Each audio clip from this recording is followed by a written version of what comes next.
So welcome to this special episode about the idea of an offer to you, which is called Legacy Life Reflections. It's a version of the Good Listening To show whereby, if you want to, you can gift the structure of it with its rich storytelling construct to someone near, dear or close to you to record their story for posterity. So the idea being that we've all got some great Aunt Doris, some Aunt Fanny or Uncle Bob.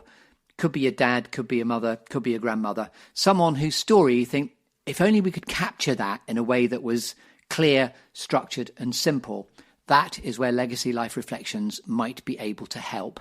So the idea is Legacy Life Reflections to record their story and the life's lessons that they've learned along their way. I've also tested this out as a construct on my own father as sort of proof of construct, if you like, or concept. Anyway, listen to this conversation about Legacy Life Reflections and what it could bring. Most people's experience is that they wish that their mother, their father, their grandma, their grandfather, their friend who died, or whoever it is, they wish they'd left something that they could look at or listen to. And I think there is a huge, there's an Anglican hymn that says, "Time like an ever-rolling stream, takes all its sons away. And they fly forgotten as a dream, fades at the opening day," whatever it is. The point is that, that people disappear. I had two friends in the last year who've disappeared without trace, even though, I will always remember them. But I wish they'd done an interview, a 5, 4, 3, 2, 1. So I would have heard their view of their life.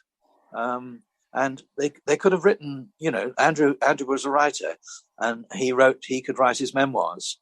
But most people are not writers. So they've got if they want to they can either write a bad memoir, badly written memoir, or they can hire a professional writer to write it for them. And then when they print it, it's going to, even if they, if they do it themselves, it's going to cost a lot of money printing it. And if you hire a writer, it's going to cost a lot more money. And if you do a video, that's going to cost a lot of money. We're talking thousands of pounds. Whereas if people invest with you in an hour, you can have a very friendly chat with a very nice bloke, and tell your story your way. And that you've got something that you can leave to your friends and family and, anybody who wants to see it, or hear it. It's wonderful. I honestly think there's a big need for it. And it's just a question of packaging it perhaps slightly simpler. I don't know. And I remember you said something a couple of weeks ago, which was very astute, which is about how to make ordinary lives extraordinary through the portal of the curated storytelling structure of what we're doing here, which is an interesting way to frame it. Well, I think that the fact that you've done the interview adds an extraordinary, the fact that what's extraordinary is that it exists and it's your version of your life. It's your truth told your way. It's everything you want, or it should be everything you want. Probably people are much more articulate than they are literate, if you see what I mean. As soon as you sit with a blank page in front of you at a computer, you can get into paralysis. Yes. Whereas if you're in a friendly conversation like we've just had, it's easy to tell your truth. And it's as simple as giving somebody a damn good listening to, which was the whole genesis point of this, and the encouragement for all of us out there that we're actually all experts in our own perspective. And so we're very able to talk about our own lives because we've lived it. Absolutely right. And having the conversation with you is not like having a conversation with, Jeremy Paxman or Nick Ferrari. You're not looking for ways to trip the person up. You just want to draw it out. You want to help them in the best possible way. And the comedian me, I'm not sure I've heard of Nick Ferrari, but I'm assuming he speaks very fast. See what I did there? Anyway, we should probably end quite soon, Reg. Wonderful. Thank you so much. Anything else you'd like to say about that? I'm sorry about that crap joke at the end there. Couldn't resist it. All I want to say is thank you.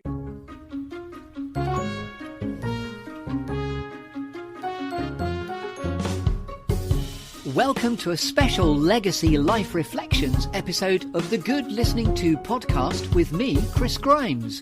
A GLT with me, CG, is the podcast series that brings you The Clearing, where all good questions come to be asked and all good stories come to be told. And inspired by Shakespeare's All the World's a Stage, Legacy Life Reflections is where I invite my guests to The Clearing to ask, who are you? What's your story? What life's lessons learned along your way would you like to share with us? And whilst I've got you, what's your legacy? And how would you most like to be remembered? So yes, welcome to a special Legacy Life Reflections episode. And we're recording, please. And we're recording, so yes, welcome to another particularly, if I may say, exciting episode of the Good Listening To podcast with me, Chris Grimes, because you might see the clues in the title if you're watching the film version of this.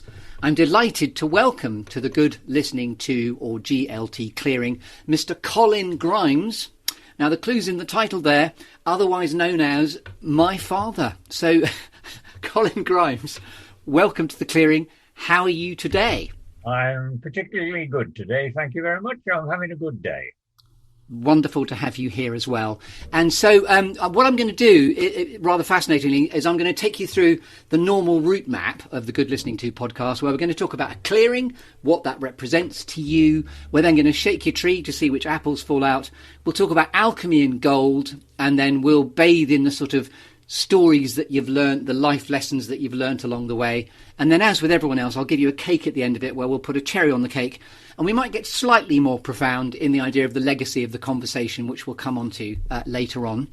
So just to position as to why I wanted to talk to you particularly, one of the things that always, I suppose, fascinated and intrigued me was your ability to be a 1960s trailblazer, because the stunning thing is, at my age equivalent of 28, and I'm 58 now, in the mid-60s, you did something incredibly brave, which allows me to talk about one of the most interesting parts of my biography, in that you, at my age equivalent, emigrated to Uganda at the age of 28 with 3 kids under the age of 8. I was trying to do the maths on that. And that was an incredibly trailblazing and pioneering thing to do in the mid-60s, escaping North Ormsby and Middlesbrough to go to Uganda, which now allows me to say, hey, I grew up in Uganda till I was nearly 10 years old. So I'm hoping and probably sure we might talk about that in part 2, but that's just to position you. Yeah. But first of all, let's just ask you, what is a clearing like for you, Dad, aka Colin Grimes? Well, strangely enough, looking at your briefing, this is one of the most difficult things I've found to find an answer to. I think I honestly say I don't need a clearing in the sort of accepted sense of the word. I find that whatever environment I'm in, if there's some sort of deep thought or ideas to be generated, I can switch off quite automatically from whatever's going on around me and just be almost self-sufficient and make my own clearing or isolation and work within the environment I happen to be in at the present time. I don't need to sort of go to bed or go into a darkened room or find a favorite chair or anything. I'm able to switch on into a reflective mood anytime I choose to. So it sounds to me like it's sort of an internal switch within your own mindscape that you can go into to just shift focus. Right. Yeah. And before we spoke, I fully expected it might be something like a bowling green or your happy place where you go to be at your most happiest. Well, I find happiness in all sorts of places. I mean, ideally, once a year, a great happiness is off to Madeira and having 4 and 5 weeks in such wonderful surroundings there. But I don't use that time to be particularly reflective. I just bask and enjoy the pleasures as they come. You know, towards New Year's Eve, I suppose one gets more reflective every year, but apart from that, no. I enjoy my bowling. I enjoy being in Madeira. I enjoy being at home. I enjoy doing my crosswords every day. But when it comes to the sort of thing that you're looking for, you know, sort of reflective and intellectual development or reviewing one's situation in life, or even as we probably get onto now, beginning to think of one's legacy, it's not something that I have to find a particular place to do. I can be creative wherever I am. So there's a lovely thread or through line there, a golden thread of your ability to be truly present in whatever's in front of you.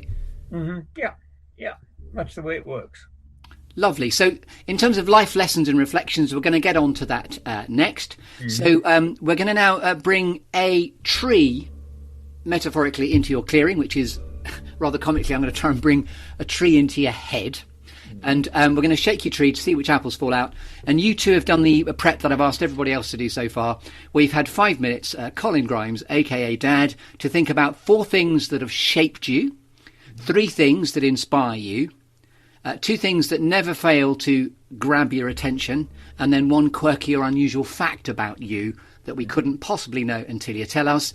You don't have to download all apples simultaneously. You can go wherever you want. So over to you. How'd you like them apples? Let's talk about the 4 things that have shaped you. The 4 things that have shaped me. I think undoubtedly one has to say family generally and wife in particular. As you're aware, we've been married now for 63 years. We've known each other since our very early teenage years. And inevitably over those 63 years, we've grown and developed together. And I think Mum has had a tremendous influence on the way in which she's reined back some of my excesses and at the same time given me the support and the room and the air to develop in those areas where we've mutually felt is beneficial for our family and our general lives. And when you first... Sorry, carry on. And when you first met, I know there is a family story about you being in baggy scout shorts up a tree, and your mum's ironically up a tree there. So mummy had a look at your apples at an early age. So it's Northalmsby and Middlesbrough, where obviously we're from, but you're from specifically. That's right. Yeah.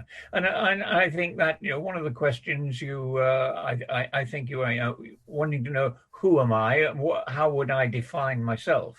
I think we have to start with North Ormsby, which is probably anybody who's listening is hardly likely to know. It is a pretty down market, borderline slum area, but is or was at that time a dormitory town for the iron and steel industry and all of the associated and peripheral activities like steel fabrication, shipbuilding, coal mining, chemical works, and so on. So who am I? I see myself now looking back as, if you like, a success of the social mobility move. There's no doubt about it, whichever way you look at it, we have moved upwardly, if you like, very significantly from those early days. And I look back with great pride on what we've managed to achieve from such humble beginnings. And you talked about the social mobility factor there. Obviously, my grandfather, your dad, worked in the steelworks that you mentioned there. Indeed, and in a very lowly, labouring, unskilled capacity. He worked very hard. He was a product of the Depression in the 20s, where he was out of work and having to really walk around and offer himself, try and find work whenever he could. And there are stories of him, walking in winter with paper stuffed into his boots because he had no solid shoe wear, no footwear, no shoes, etc. And he obviously, and the families generally, had a very hard life. But then, and indeed, sorry to interrupt you. Therein lies that's where that story comes from about when I were a lad, I walked 20 miles through bare feet in snow. That's where that comes from. Right, yeah, that's right. Yeah, at least you had shoes to I did. Life and stuff, yeah. But then I was very lucky, if you like. I don't know where it came from, because both in family terms and in local community terms, I was one of the very, very few, first of all, to pass the 11 plus examination, as it was then, and then subsequently to go on to university.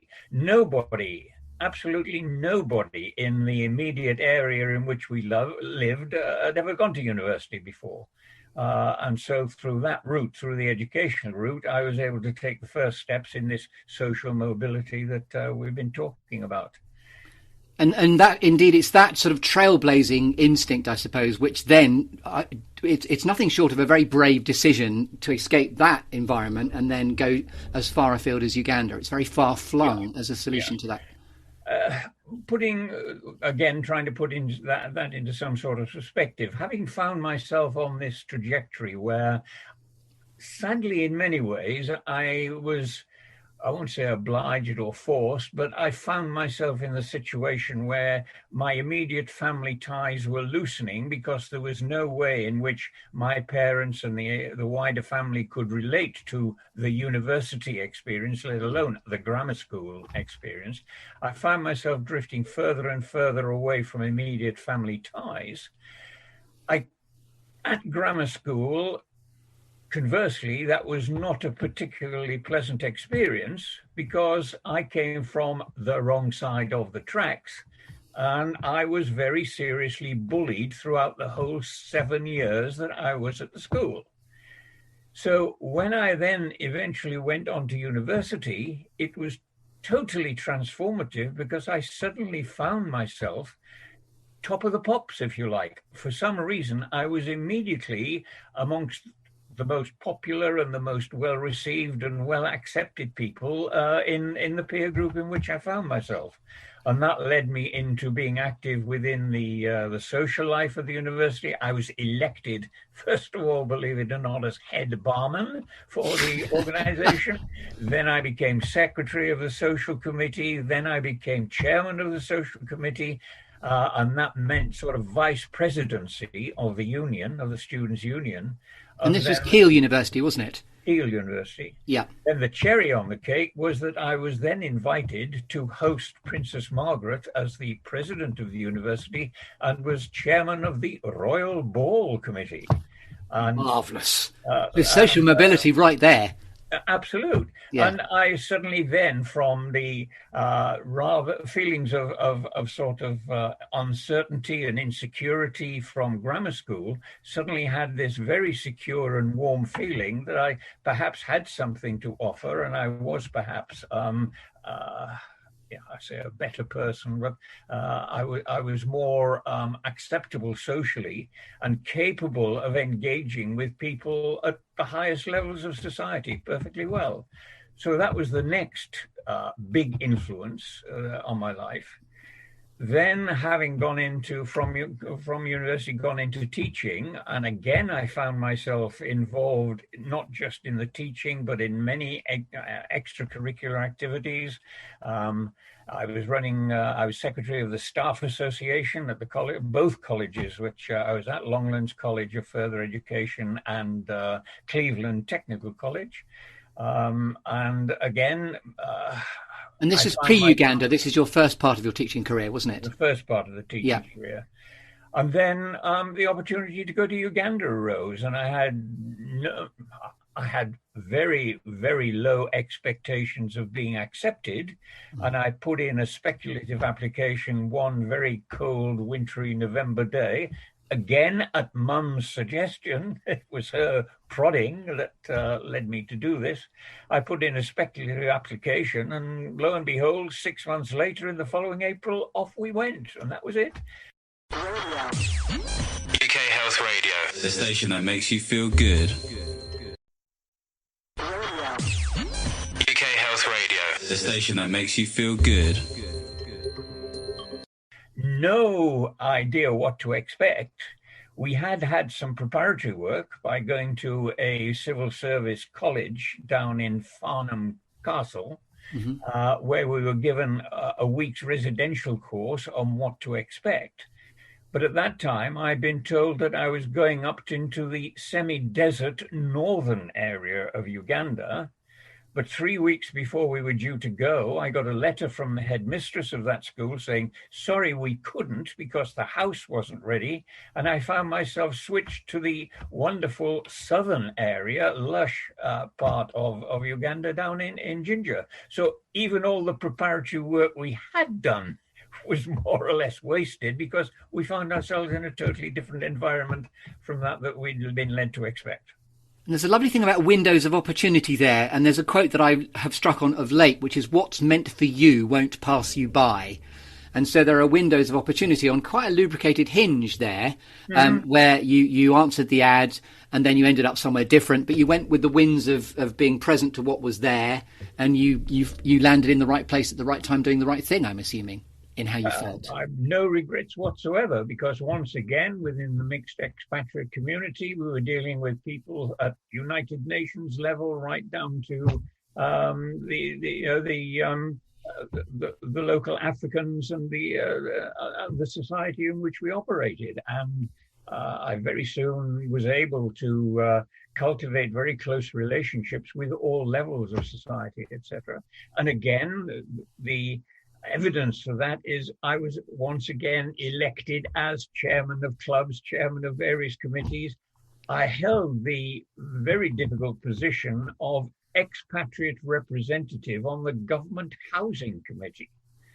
Now that gave me responsibility for finding suitable housing for all expatriates that were coming out to work in Uganda, at the same time as people from the locals, from the army and from the police and from the civil service were fighting for, or not fighting for, but were in competition for the same limited housing stock.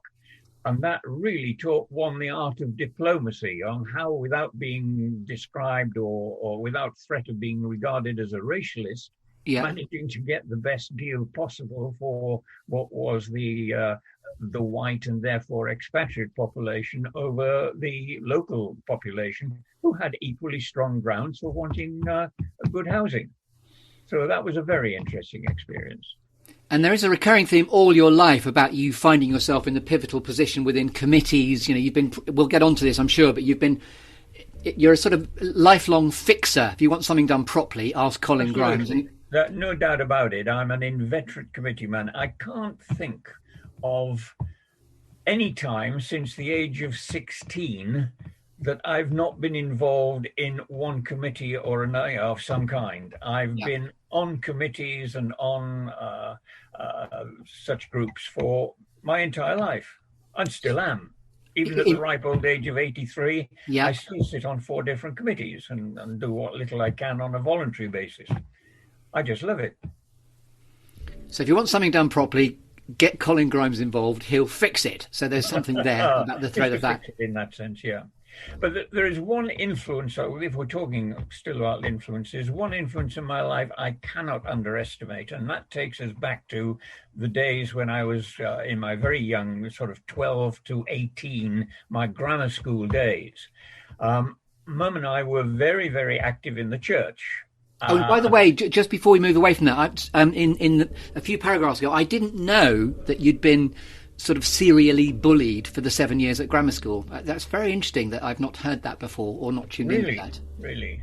Yeah, but a fact of life. It was just one of these things that, Grimes came from his father was a labourer.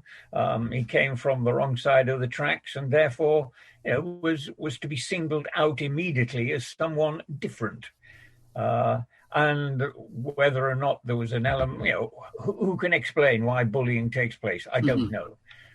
All I could do, and by way of response, is just get my head down and work like mad and make sure that I got the results academically that the grammar school opportunity presented to me. So that's exactly what I did. And it positions you to be very sort of adaptable and flexible in your life. And you started off as an outlier within your own home environment or school environment. Totally. And then the more you've gone out into the big wide world, you've constantly found demographics of, upward ascension. That's exactly it, yeah. Mm-hmm. But sorry, I interrupted you. As I was saying, there's one strong influence I can't ignore, and that's the local vicar, Reverend Nicholas Breen, he was called. Mum and I, as I said, were active in the church, so much so I was running the scout group. Mum and I were running the local youth club. We were running the Sunday school. And we had a nice sort of social group, all of like-minded people, youngsters like ourselves. And we were very immersed in the church. And I used to be a server and read the lessons and even sing the offices sometime at Evensong and some of those services. Now, the vicar took me under his wing. In describing the relationship, in modern terms, there would be alarm bells ringing like mad, because he used to invite me up to his vicarage, and he used to invite me to sit with him and do my homework. He used to ask me to read out my English essays, and we would discuss them. He made his library available to me. He used to give me half a crown now and again as extra pocket money to enable me to do things I didn't want to. He would also take me on holiday with him, Crikey. providing I was wearing my scout uniform. Now, you can see where all the alarm bells in modern society begin, but there was absolutely no suggestion or hint of any kind that there was anything by way of what we call today grooming going on, other than he was grooming me for a higher purpose, and it was completely altruistic as far as he was concerned. He took as much pride in my development as, in fact, more pride in it than my parents probably did, because he was able to relate to what I was going through far more than they did. So he had a sort of vicarious enjoyment intent of your further development. Exactly. So it was a genuine integrity-fueled intent to help and nurture a fellow human being. Absolutely. And I wasn't alone. We were a group of perhaps 8 or 9, I think, from memory, that we used to be together, the Servers Guild, as it were. I was the one in a series over the 3 or 4 years that I'm talking about, when I was the sort of head server and we were going on holiday together. I was the only one going on holiday with him. I'd come to the top of the pile, if you like. But he had done the similar thing with others before me and continued to do the same sort of thing after me. But the main thing that he gave me was this inspiration to work hard and to develop what intellectual skills I had, and to sort of support and stimulate my thinking and my learning ability, etc. And did you keep in touch with? Carried me through those very difficult years a great deal. So did you return to keeping in touch with him often as life went on? No, we stayed in touch. I mean, he married Mum and I. He married us in the church. Then when I went off to university, I had a sort of transition. At Kiel, there was a foundation year to be done. It was a 4-year course, and you had to study subjects that you'd not studied at A level. Now, my A levels were English, French, and British Constitution. I decided, amongst many other things at Kiel, to study historical theology.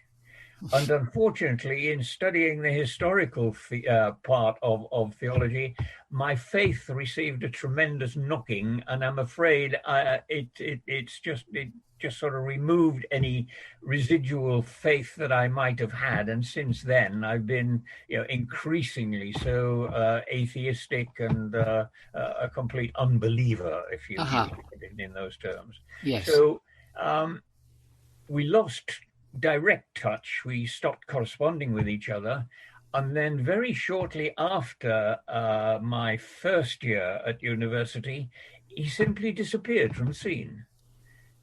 I've tried for many occasions to find out if there was anything untoward in that background, but have been able to do so. I've not been able to find out what happened to him. My parents, who at that time were working as vergers in the church, helping caretakers, helping to keep the church clean, and my mother doing the job that I had done, writing out marriage bans and taking parish records.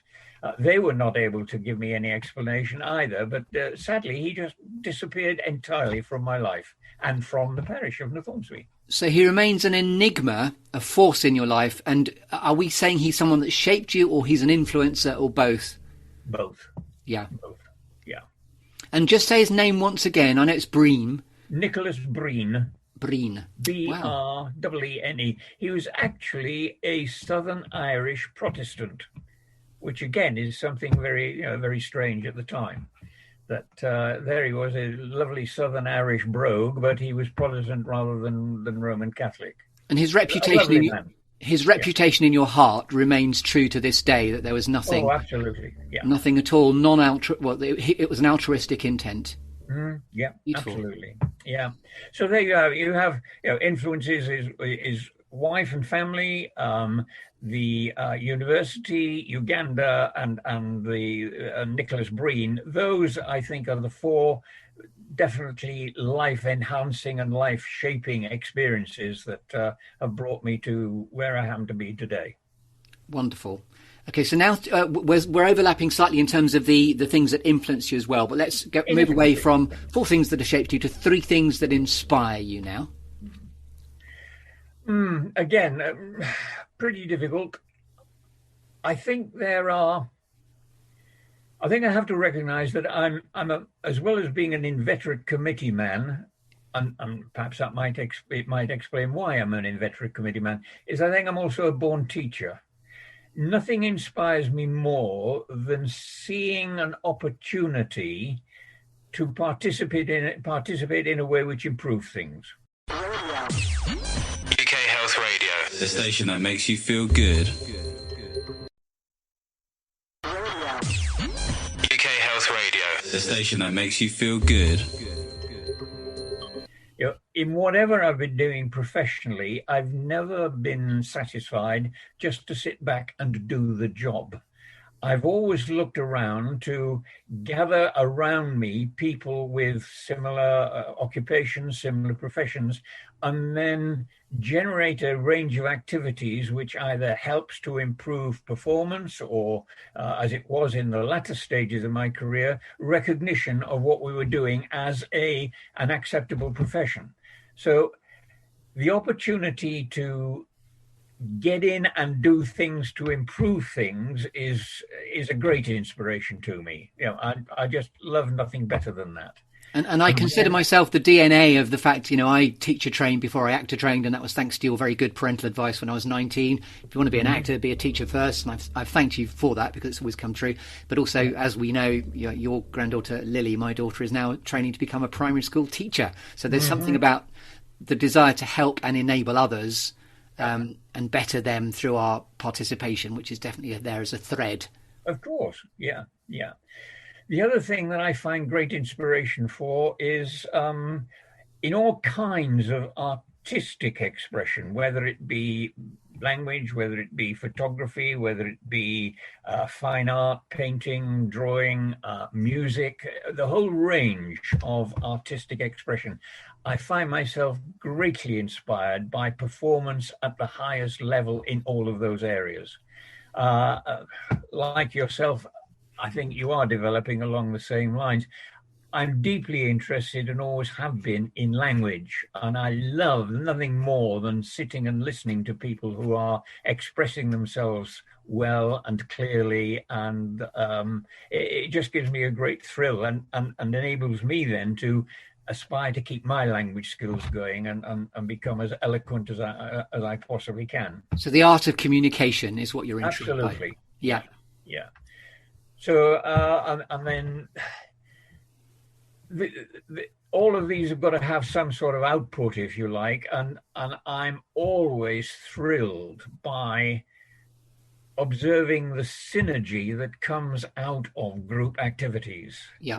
You can sit there and do as much original thinking as you like, but unless A, you can be persuasive on other people, or B, you're seeing other people develop as a result of your thoughts and ideas.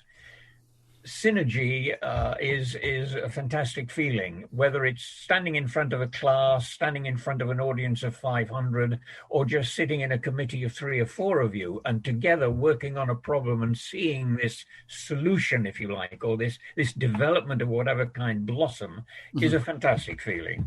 There's nothing like it. So you're a collaborator and a galvanizer of others as the senior committee member that you are. And my record would tend to prove that, I think. Yeah. Unquestionably. Very good. So anything else you want to tell us about anything else that inspires you? No, I think that's pretty wide, and it covers most things, I think. Yeah. An appreciation of high art, language, culture, and all that shebang. That sort of thing, and now we're going to talk about 2 things that never fail in the world of squirrels to get your attention? So in life, what always grabs your attention? I think here we've got to have two. One, I think I've already mentioned by overlap: high quality artistic expression in whatever field. I'm immediately grabbed by a piece of music or a piece of artwork or whatever, and that's that gives you the good feeling. Unfortunately, as I get older, I find myself increasingly find things to annoy me. The old Git Society. Society? I don't know. You're not literally the president of that, but I can relate to that in the irascible old age that I am. And I have to admit that there are many, many things in today's society that really do upset me. This woke business that we're all going through at the moment. And the idea of, the woke thing itself, it accepts something as right one day and the following day it's totally wrong. Getting to the point where people of my age and my tradition are becoming frightened to say things because we're not sure who we're going to upset next by simple use of effective language as we would see it. Mm-hmm. I'm getting to the stage now where I hate to use the word black, for example, in any context. We used to have a laugh and say, no, I can't, I'll take my coffee with milk, please. And that used to be a joke. Now you can't say anything like this without risking upsetting some people and being completely shunned, isolated. I forget what's the modern word? Ostracized? Ostracized, yes. But there is a new word going on at universities at the moment where they won't have speakers coming in because they're expressing an opinion which is contrary to what happens to be the fashion of the day. Yes. I forget that word. So it's sort of a terrain or a landscape of eggshells that are very difficult to tread. Absolutely. Without crunching on somebody. Yeah. And I'm hesitating now as I say it. One of the things that really, really upsets me is this business about gender assignment at the moment. Yeah. I have a simple view of life. There are male and female. God created them both. Going back to my former days, right? That's the natural state of affairs. Anything else, by definition, therefore, is unnatural. Once I start following down that line, you can see where I go at the extremes of some of my thoughts, but yes. I don't intend to express them here. I can feel some crunching happening. We're on eggshells. That's very good. Yeah. But so there's two things. One, I get really inspired by artistic expression of the highest quality, and I get really, really annoyed by the way in which modern... And longevity and experience, therefore, has also allowed for a bit of a binary perception, if you like, because it's either fits in with that frame or it's not within that frame. Yeah, exactly. So it's venom and anti-venom as opposed to, problem, solution, new way of thinking. Yeah. So, put in those two camps, that's it. Inspiration otherwise, I can't see where else inspiration comes from. And I have to say, when I asked you what never fails to grab your attention, I did strongly suspect that this is where bowls would come in, because I'm obsessed with ping pong as my ball of choice, and now tennis. As in you and squirrels is where's Dad? He's at the bowling green. So you must talk about that at some point, but you don't have to. Talk about what? Bowls, because you are, like I'm obsessed with ping pong, you're obsessed with bowls because you're the president of the club, Syston Bowls Club. You may or may not have been going to talk about that, but it just happens to be a pastime that I enjoy, and as I said earlier in this conversation, having joined the club, and I'm a great believer, if you join a club then you contribute, you don't just sit back and let others do the work. Then there was an opportunity I observed an opportunity to help and improve. This was aided by the fact that I was approached by the then committee to come in and join them and help them develop. So it's been an arena in which I've been able to prolong my active life by applying those skills and talents that I've got to turning this very little insignificant club to one of the highest regarded in the county, both on and off the green, and one of the best managed clubs probably in the country. Right there. The COVID pandemic, for example, that we're all living through at the moment, many bowling clubs in this area are on the verge of collapse because of their lack of structure and financial security. Sison Bowling Club is now sitting with nearly £30,000 in the bank. Mm-hmm. And very solid foundations and a good management team to look after them. And that, again, is a matter of pride. And it's something which, I can proud of it, tick in that box of saw the opportunity to do it, tick, it's there. And just to be clear, it's not held overnight in a safe within the bowls club. No. But then, the converse then happens. One gets to the point where one is so highly valued or regarded that you get to the situation where anything that goes wrong within the club, it's, ask Colin, he'll know. And try as I might to then withdraw myself gradually, perhaps to do other things in other areas, it's just so damn difficult because the reliance is there.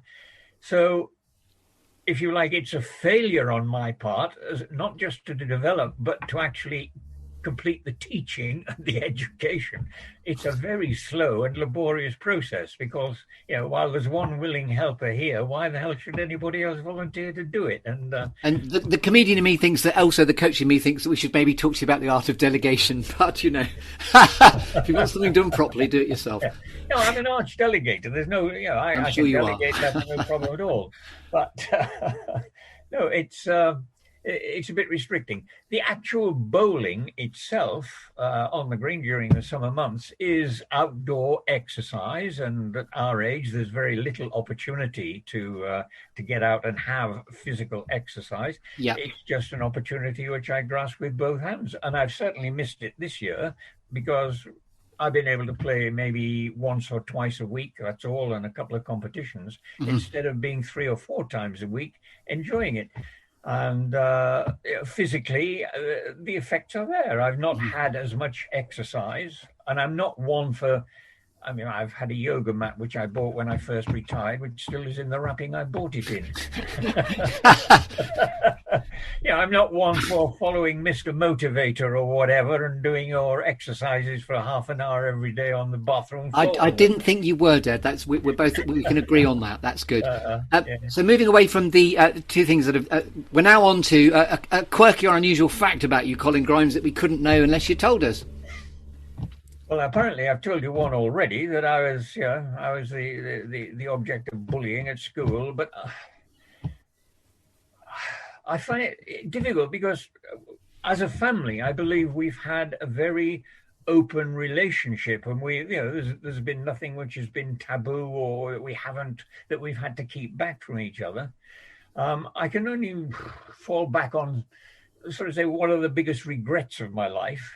And that will probably come as a surprise maybe, is my biggest regret is that I never learned to play the piano. Okay.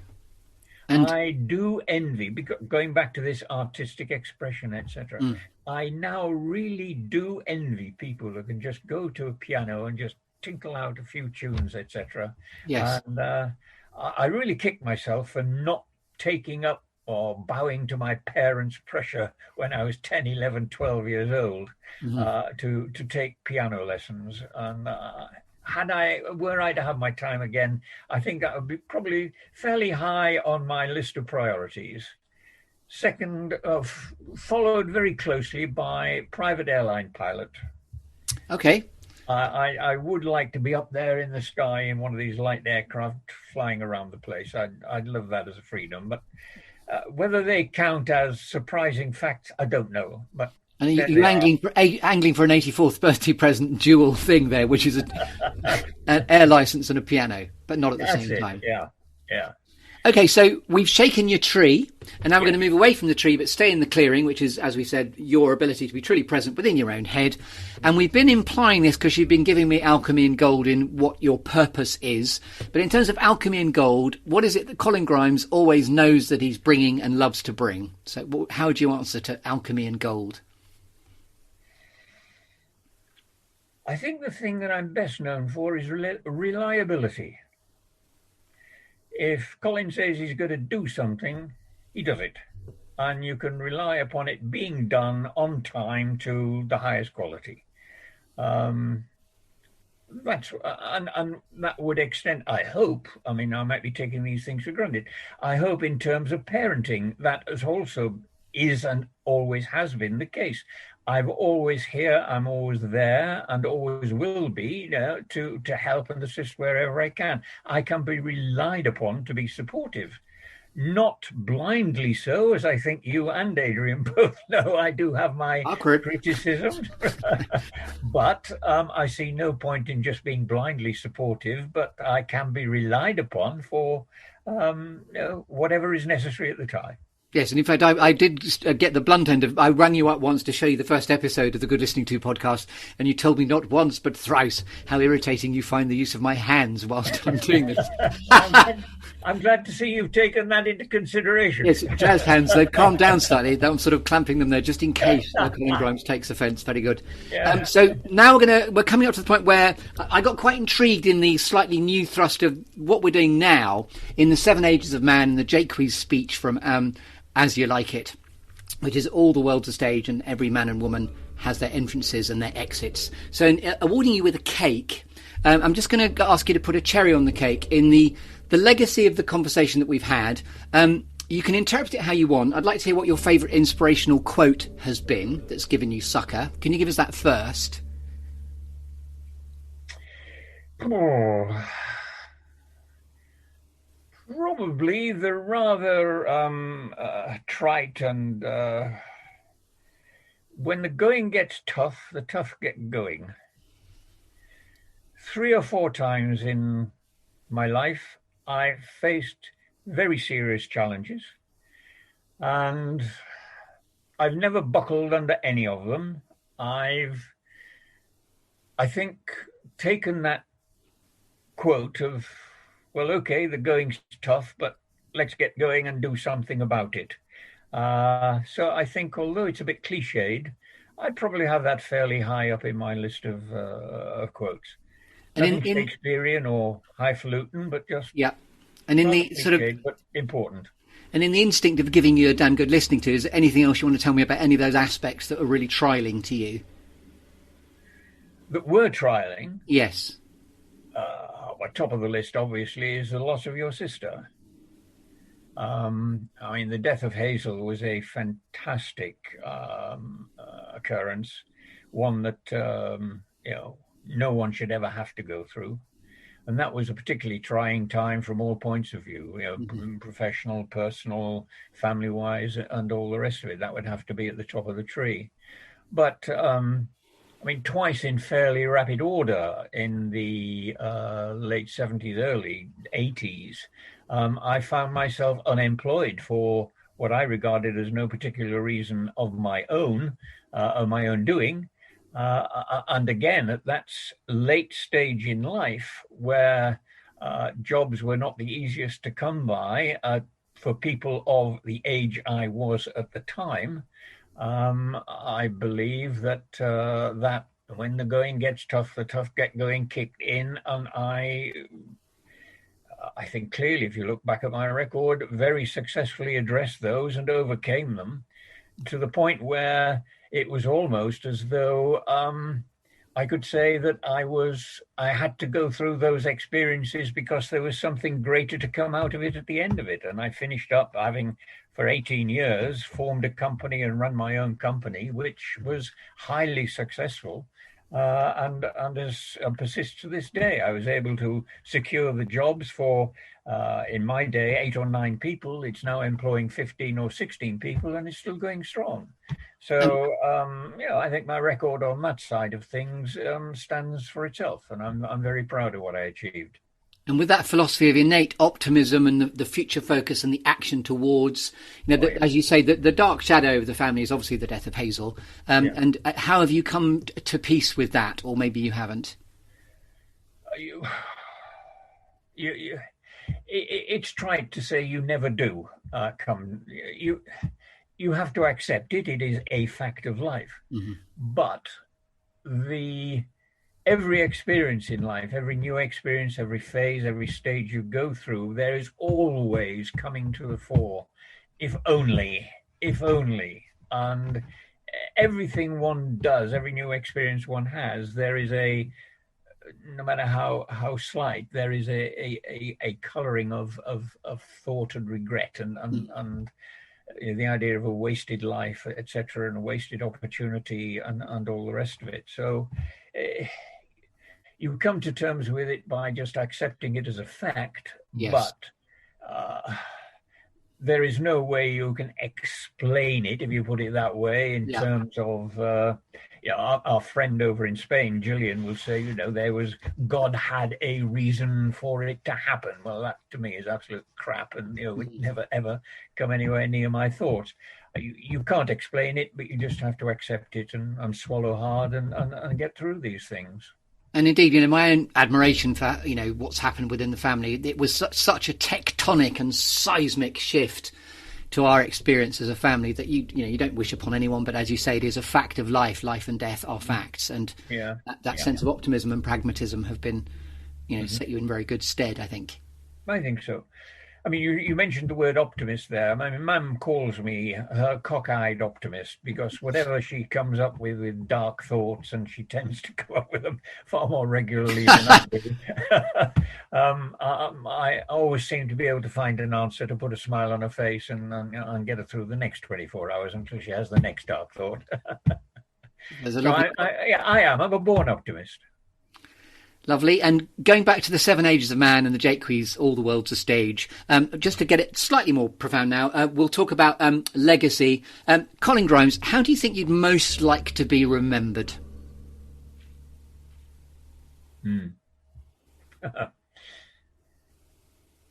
I'd like to be remembered as the guy that made a difference. If I think you mentioned in an earlier conversation looking at this, what would you like to see on your tombstone, sort of thing? He left us in a better place than we were before we started, sort of thing. I'd like to think that in all aspects of life, whether that starts with family or profession or personal or whatever I'd like to think I'm recognized for making things better.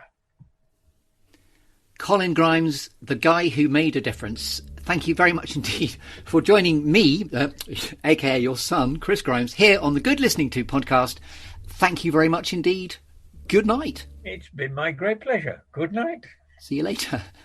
You've been listening to the Good Listening To show here on UK Health Radio with me, Chris Grimes. Oh, it's my son.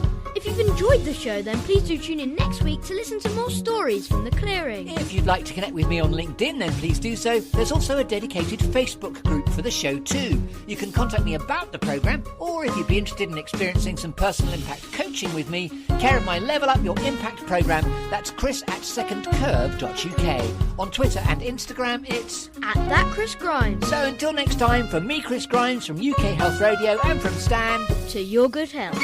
and goodbye.